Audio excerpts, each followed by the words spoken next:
Ah, yes. This is what I truly want out of my card game anime. A 37-year-old woman who chooses to be okay with the fact that she's stuck in a bizarre corporate system that makes no sense, being forced to fight an 11-year-old girl who is partaking willingly in child labor to stop mal-defective Curry from destroying society.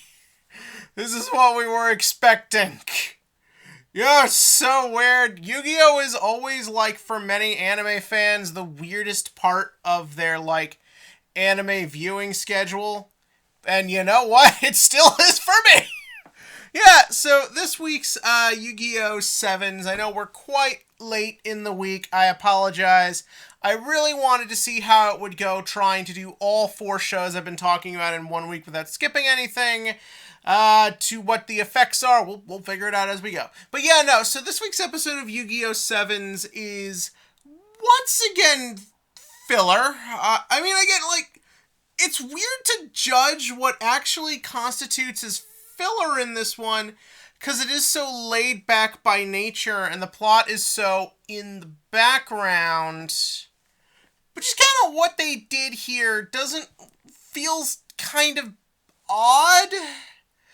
I don't know. We'll talk about it. We'll talk about it. Let's start right with where the episode begins. Mimi, of course, now has had her job returned to Goha Corporation, where we begin with the very funny opening of her, just being like, haha, we're all worker bees working for a big corporation that in turn has done nothing but cause problems and hurt people. Whee! That's not a reflection or social commentary in real life. Even our symbol looks kind of like a stereotypical honeycomb. We swear this is not a satire show. The writers of this show just don't hate society and use Yu-Gi-Oh! To make fun of it. Whee! Yeah, no, but so she comes back to work for Goha, and they put her in the, the science development team, which is in the basement.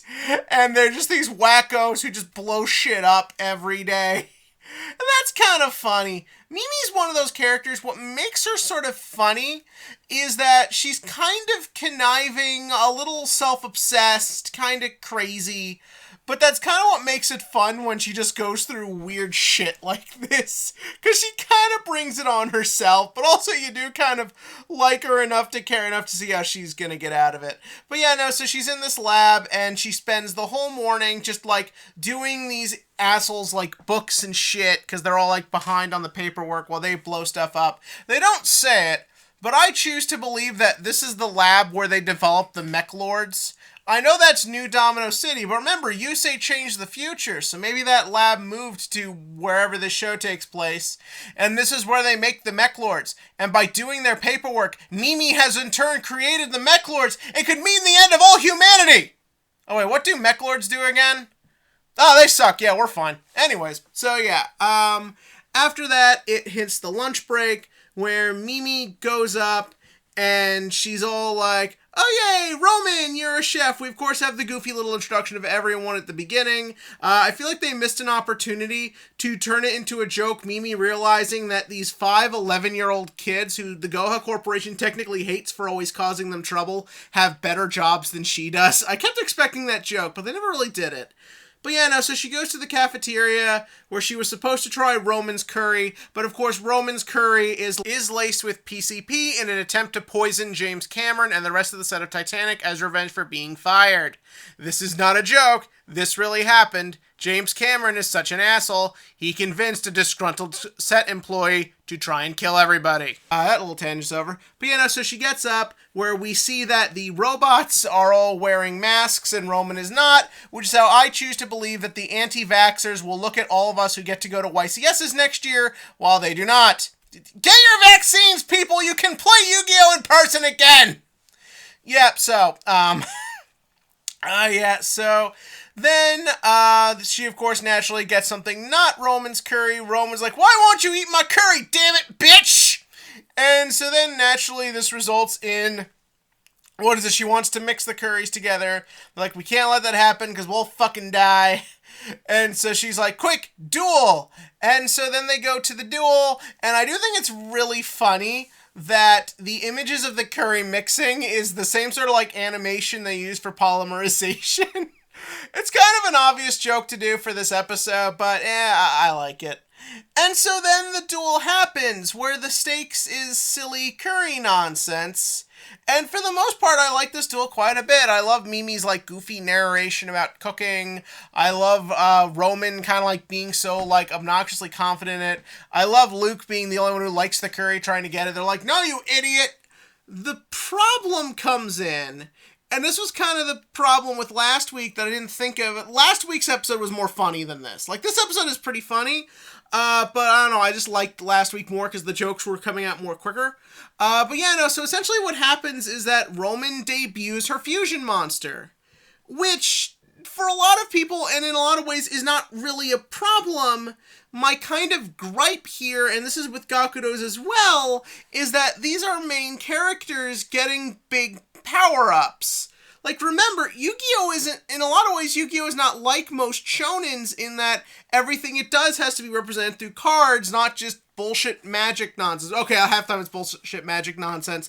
But that means that, like, when characters get something that makes their deck stronger, it has to feel like a big deal. And I'm not just talking about debuting a new monster like every duel, as they often have to do. Fusion has been represented to this point as a very big deal. And playing it as a joke once, like you did last week, is one thing, but now it's like we've done it twice. And it's just kind of like, if Roman and Gakudo are supposed to be like main characters and are often represented as only being slightly less important as our other 2 to 3, depending on what they do next with Roa, it's just kind of like, okay, so she's going to debut her fusion in this joke duel. Well, is she going to use it in one that's plot relevant? Is Gakudo going to use it in one that's plot relevant? Will they get to do plot relevant stuff? Are we even going to do more with fusion? Are we just moving on to like rituals or something like we did in Vrains?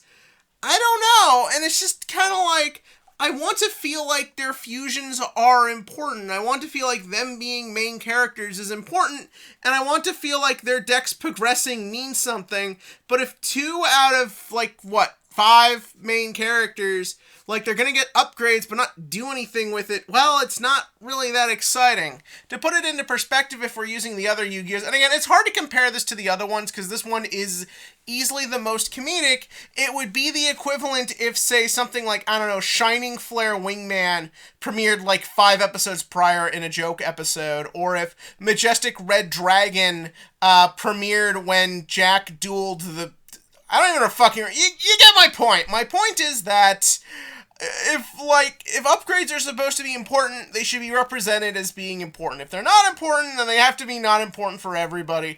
But don't have it that they can be, like, semi-important for some characters and others for not. Especially when we're all starting to wonder where this plot is kind of going, because then at the end of the episode, we get the sort of Mimi coming to the plot revelation that if you watch the OP, you will not be shocked about, and that is Yuga is most likely the 6th Goha sibling. Which, I mean, yeah, he's in the OP being silhouetted behind them. What else am I supposed to fucking think? And like, you know, that's not a bad twist. That is a good idea, and it would explain why is Yuga so much smarter. Well, apparently it sounds like these kids were genetically enhanced. He probably is too. I don't know. Now I'm just spitballing, but my kind of point is, like, it's just been sitting there in front of us for so long that, I don't know, I'm just kind of like, you know, you didn't capitalize on it quite right. And then, of course, you kind of get to... The thing with making it that their names are all U, and that's the linking point, it's a little weird because we did that with Arc 5 and the U-Boys. That's why we call them the U-Boys. Although I did always find it weird they didn't keep that up with the girls. It's just Yuzu, and then the rest have just normal girl names. But that's really neither here nor there. I want to see where that's going, but I'm just like, how long do we have to wait for it to turn into something? I'm not saying I'm turning on this show. I'm just kind of reaching the point where I want it to go somewhere. But yeah, no, this was this week's Yu-Gi-Oh! 7. It's mostly the upgrade thing that bugs me. Everything else is fine. As for the TCG question of the week, Sneak Peek Weekend is here.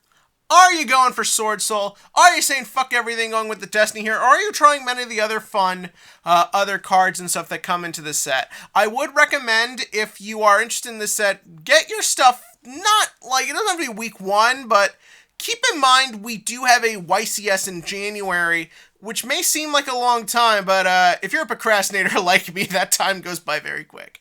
I'm going to tell you all that below. And as always, click to like, click to subscribe, and join me next week where hopefully we actually do learn a bit more about Yuga's past.